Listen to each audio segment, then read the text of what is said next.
एक लड़का था, वह काफ़ी गरीब था। उसके पास न तो कुछ खाने को था और न ही रहने को घर था। वह अपने दोस्त के घर रहा करता था। उसने एक छोटी सी कंपनी में पेंटिंग का काम करना शुरू कर दिया। धीरे धीरे उसके पास काफ़ी पैसे भी हो गए। बाद में वह काफ़ी धनी भी हो गया, लेकिन अभी भी उसके अंदर कुछ कमी का एहसास होता था। जब वह छोटा था तभी उसके माता पिता इस दुनिया से चले गए थे। उसने कभी प्रेम को जाना ही नहीं था। एक दिन जब वह अपने किसी काम से बाहर गया था तो उसे एक लड़की दिखी जो कि काफ़ी अच्छी और खूबसूरत थी। उसको देखते ही इस लड़की को उस लड़के से प्रेम हो गया। वह काफ़ी देर तक उस लड़के को देखती रही। कुछ देर बाद वह लड़की वहाँ से चली गई। कुछ दिनों तक यह लड़का उस लड़की को खोजता रहा, लेकिन वह लड़की न मिली। लेकिन किस्मत ने उस लड़की को इस लड़के से मिला दिया। वह लड़की इस लड़के के घर काम की तलाश में आई थी।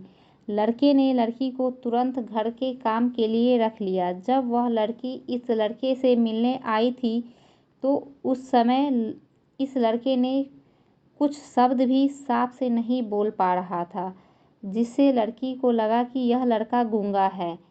लड़का भी जान गया था कि यह लड़की हमें गूंगा समझती है। इसके साथ ही यह लड़की समझ गई कि यह लड़का इस घर का नौकर है, ना कि मालिक है। अब जब भी यह लड़का उस लड़की के पास जाता तो गूंगा बन जाता। धीरे धीरे वह लड़की इस लड़के पे काफ़ी रहम खाने लगी। अब उसे इस लड़के के लाचारी पर प्यार होने लगा, लेकिन फिर वह लड़की एक बात से डर के पीछे हट जाती थी। इस लड़की के भी माता पिता बचपन में ही मर चुके थे। इस लड़की को इसके चाचा ने पाला था और वह चाहता था कि वह जब तक जिंदा रहे यह लड़की उसके खाने पीने का पैसा दे। लड़की का प्रेम हद से ज़्यादा बाहर आने लगा। लड़के के एक खांसी पर भी वह लड़की दौड़े उस लड़के के पास पहुंच जाती थी। अब लड़का भी समझ गया कि इस लड़की को मुझसे प्रेम हो गया है। लड़का भी बहुत ज़्यादा उस लड़की से प्रेम करता था। उसने पहले लड़की के बारे में सब कुछ पता किया।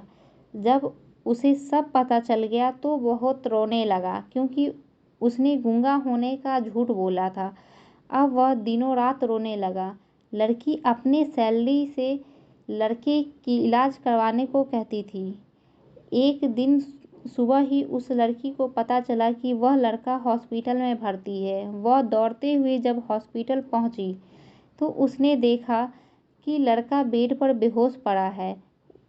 उसके आसपास काफ़ी मशीन लगी हुई थी। जब लड़की डॉक्टर के पास पहुंची तो वहां पर डॉक्टर ने उसे बताया कि लड़का अब बोल नहीं सकता। उसने अपनी जीभ को कटाने की कोशिश की है। इसके साथ ही उस डॉक्टर ने उस लड़की को एक पत्र दिया। उस पत्र में लिखा था, मैं एक काफ़ी धनी लड़का हूँ। जिस घर में तुम काम करती हो उस घर की मालिक मैं हूँ। लेकिन इसके साथ ही मैंने तुमसे एक बहुत बड़ा झूठ बोला है कि मैं एक गूंगा हूँ। अब इस झूठ को सच करने के लिए मैं ऐसा काम करने जा रहा हूँ जिसके साथ ही तुम मेरे घर से मेरे मैनेजर से पैसों को लेकर अपने चाचा को दे देना और एक नई जिंदगी की शुरुआत करना। अगर हो सके तो मुझे माफ़ कर देना। इस पत्र को पढ़ने के बाद उस लड़की के आँख आंसू से भर आए। अब दौड़ते हुए मंदिर में गई। उसने भगवान के सामने कसम खाया कि जब तक वह लड़का बोलने नहीं लगता है तब तक वह कुछ नहीं खाएगी, भले ही वह मर क्यों न जाए। इधर डॉक्टर भी उस लड़के की इलाज कर रहे थे। ईश्वर ने दोनों की मन की बात को कबूल कर लिए और अब लड़का बोलने लगा, लेकिन वह अपनी याददाश्त को खो गया। अब उसे कुछ भी नहीं याद था। इसके बाद लड़की ने उसके याददाश्त के लिए काफ़ी कुछ किया, लेकिन याददाश्त न आ सका। इस कहानी से आपको क्या सीख मिली? अगर प्रेम की नींव को झूठ पे रखा जाए तो वह गिर ही जाता है। अगर वीडियो अच्छा लगा तो लाइक करें, कमेंट करें और चैनल को सब्सक्राइब करें।